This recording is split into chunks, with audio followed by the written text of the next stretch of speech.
honorable faculty members, scholars, my colleagues, to dispel the first myth, I'm not a professor. So I have done my research from here, MPhil in CPOD, and then I have went on to serve as Municipal Commissioner, Mahe, Pondicherry. Currently I'm in Indian Revenue Service. So it's an honor and a privilege to be a part of this august gathering.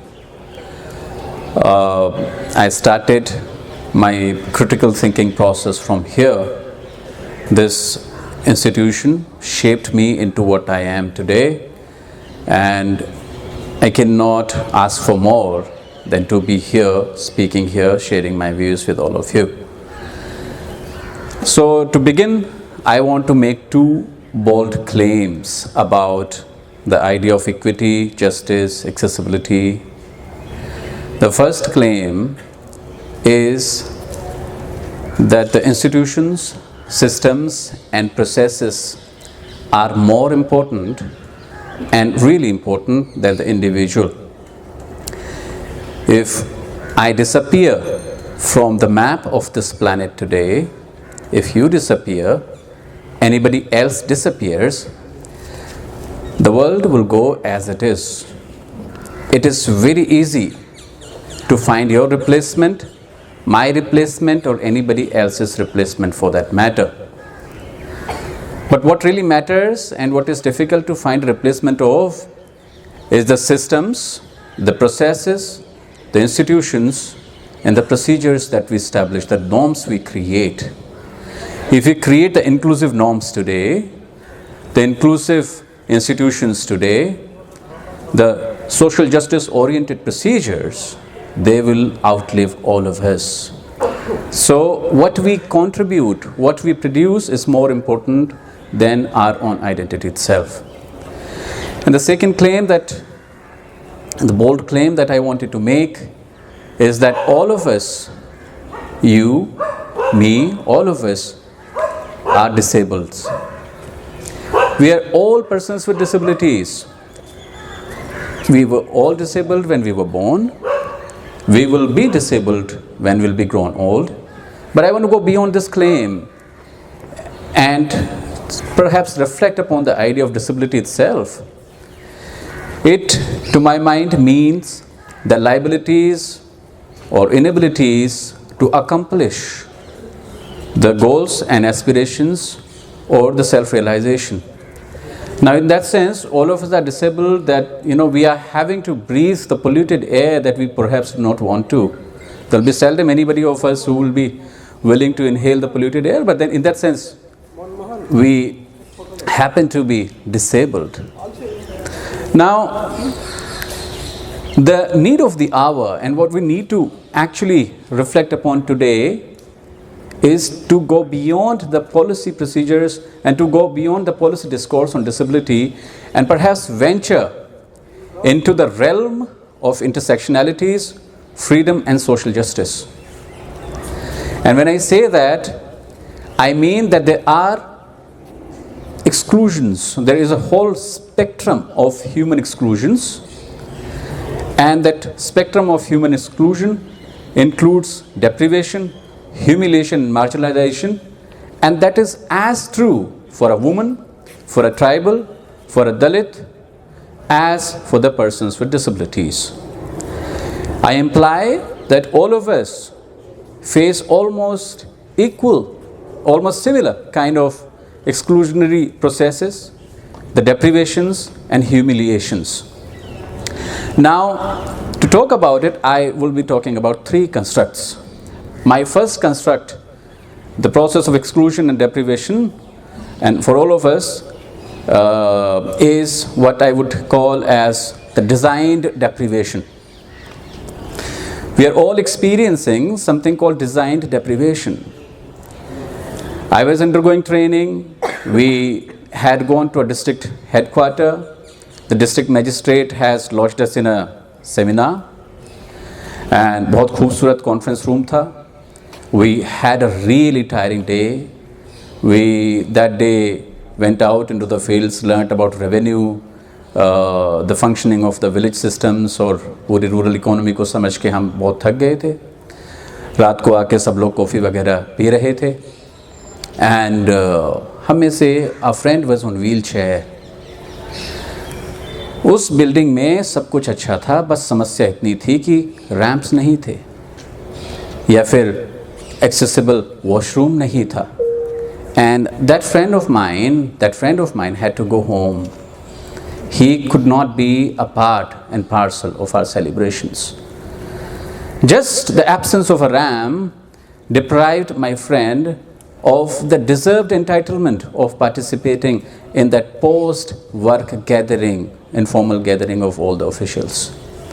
So, unfortunately, when we talk about disability or liability associated with any other structure, including patriarchy, casteism, racism, we assign it to the individual.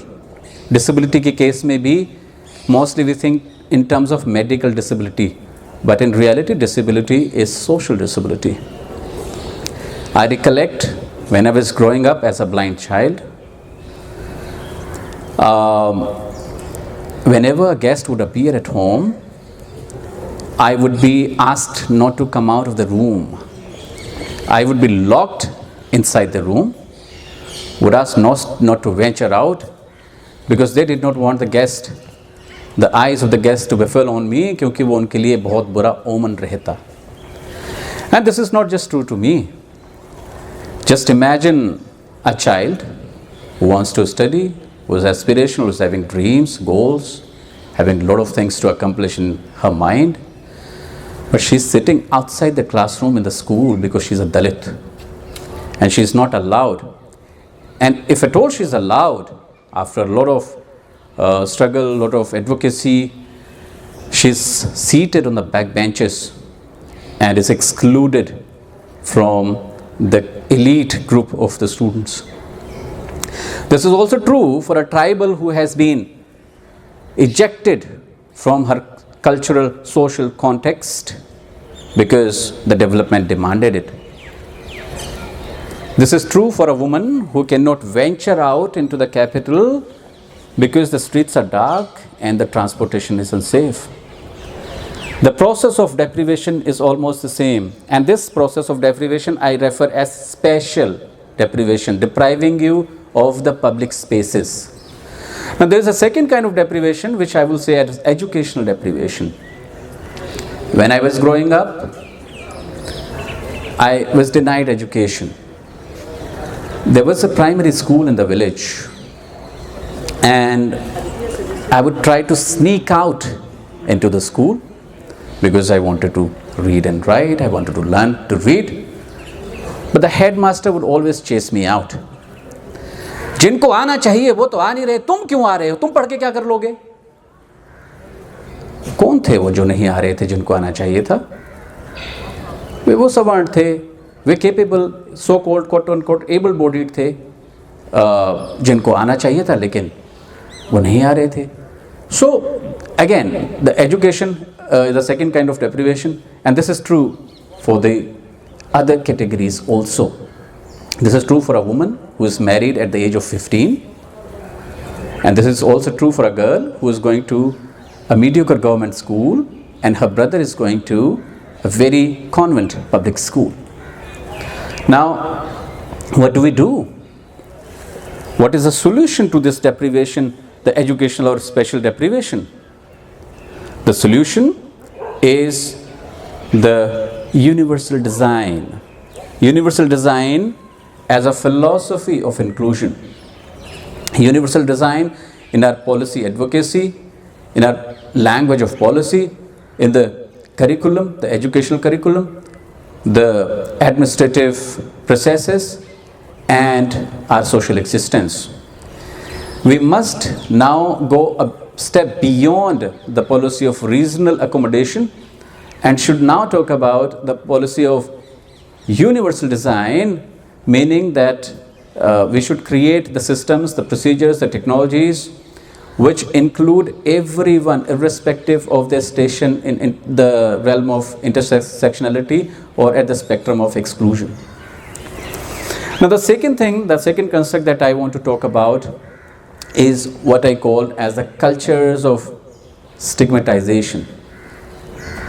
Now this is true again for every marginalized historical group or every marginalized social group. So to the people with disability, the persons with disability, they are considered to be a stigma in the sense that, there are cultural and theological constructs, theories which basically stigmatize them. From my own personal experience, wherever, whenever I venture out in the public spaces, I would hear the people talking that ये अपने पूर्व जन्मों का फल भुगत रहे हैं. That whole theory of karmic, the karma theory, that you're just paying for your past life deeds, this is not just true to the persons with disabilities alone. This is equally true to the people who are discriminated on the theological construct called non-dvijas or dvijas, in the sense that the Dalits are excluded on the basis of a cultural and theological construct. Similarly, there are pseudo-scientific theories which justify the racial discrimination, and there are theories which basically which come from the cultures which hold women inferior than men in many respects. So what is the way forward again is the collective understanding and the collective intellectual hard work to ensure collaborations and also to ensure that all of us have to create wider solidarities. Ableism has to be treated as we treat casteism, racism or gender. Ableism has to be interlinked to the struggles of casteism, to the struggles of gender, and there has to be a wider struggle so as to ensure that all of us are collectively achieving the goals of equity and justice. Coming to the social justice, there are two major problems. One problem, of course, is the problem of effective implementation. Reservation, as we all know, is a part of social justice, and for the persons with disabilities as well as for the other marginalized groups, the vacancies are not filled, it is not implemented in its spirit.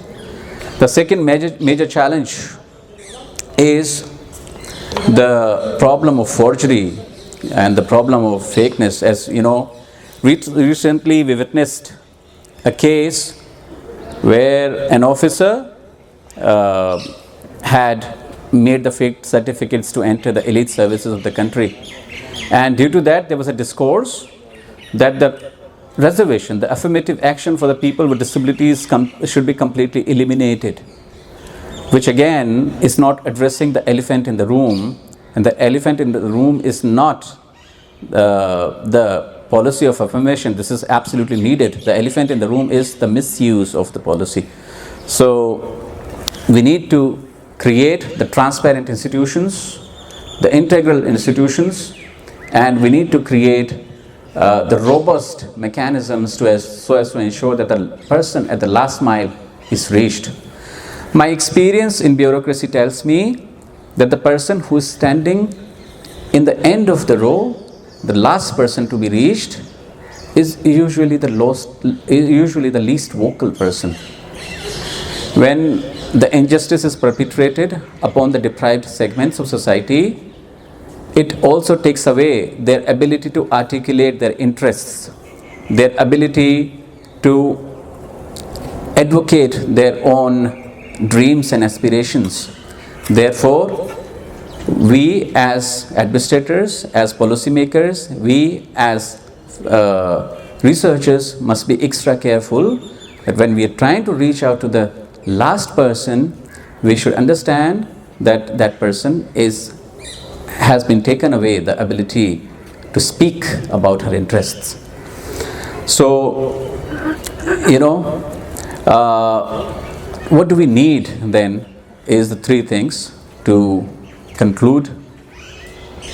And those three things, the first thing, as I spoke, is the process of universal design, the concept of universal design, which can go beyond the concept of regional accommodation. And that process will ensure the adaptability and accommodability of all the systems, processes, and technologies. The second thing that we need is the wider sharing, collaboration, cooperation, and a common front to fight the deprivation, humiliation, and marginalization. Like I have talked about, these intersectionalities, these deprivations are as real for a person with disabilities as for anybody else. Therefore, the social justice, equity as a collective goal has to be achieved, and it cannot achieve if you leave if you leave one category and focus on the other. Like line goes, जलते घर को देखने वालों, जलते घरों को देखने वालों, फूस का छप्पर आपका है, आपके पीछे तेज हवा है, आगे मुकद्दर आपका है, उसके कत्ल पे मैं भी चुप था, मेरी बारी अब आई, मेरे कत्ल पे आप चुप हैं, अगला नंबर आपका है.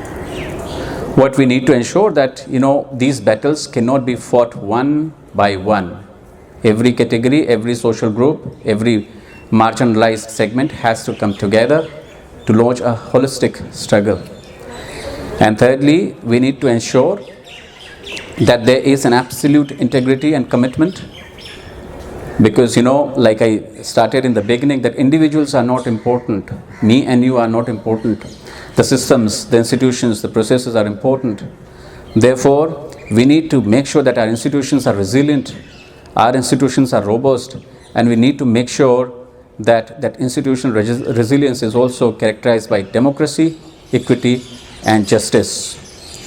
So I would end my address with the lines that साथ चलने का इरादा जब जवां हो जाएगा, आदमी मिल आदमी से कारवां हो जाएगा.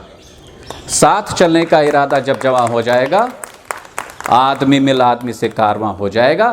तू किसी के पाँव के नीचे रख तो थोड़ी सी ज़मीं, तू भी नज़रों में किसी की आसमां हो जाएगा, आदमी मिल आदमी से कारवां हो जाएगा. Thank you.